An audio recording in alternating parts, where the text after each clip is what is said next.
if you remember, because we skipped a week of podcast here because of spring break. We did.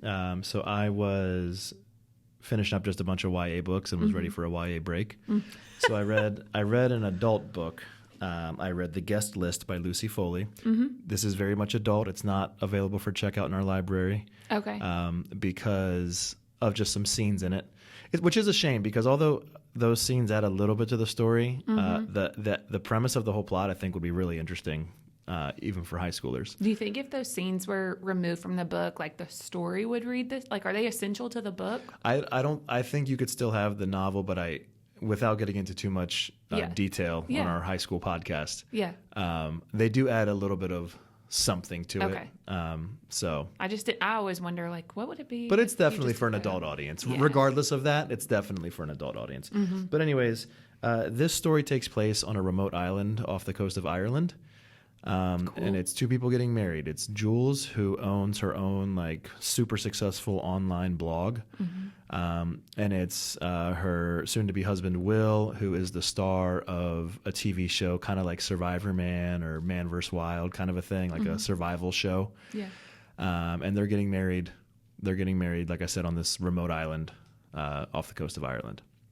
So you find out pretty early in the novel that like at the wedding reception that somebody has been killed at the wedding.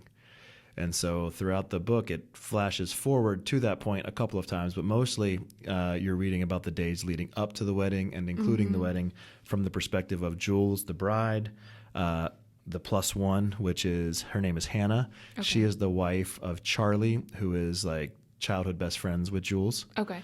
The best man, Jono, who grew up and went to school with Will at a very prestigious like private school.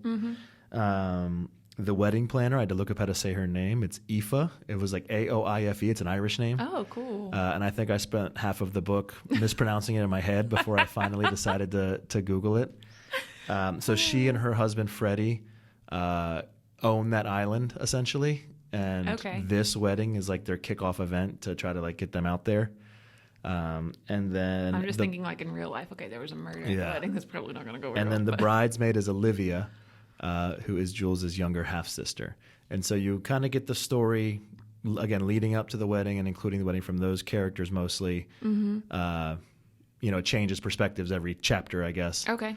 And eventually you do get to the point where someone has been found dead. The question is, who is it? Who did it? And then you find out the answers to those questions at the end. I love books that are written like that from different perspectives. Yeah. Especially the one you're describing. Yeah, it was a good change of pace for me. Yeah. I just, I'm back on the YA train now, which we'll talk about after the break.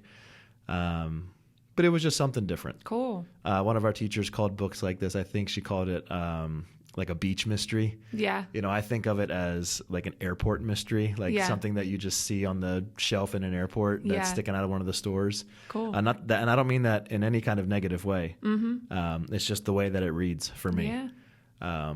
But it was fun. It was. Were you interested in it for like? Did it hold your attention?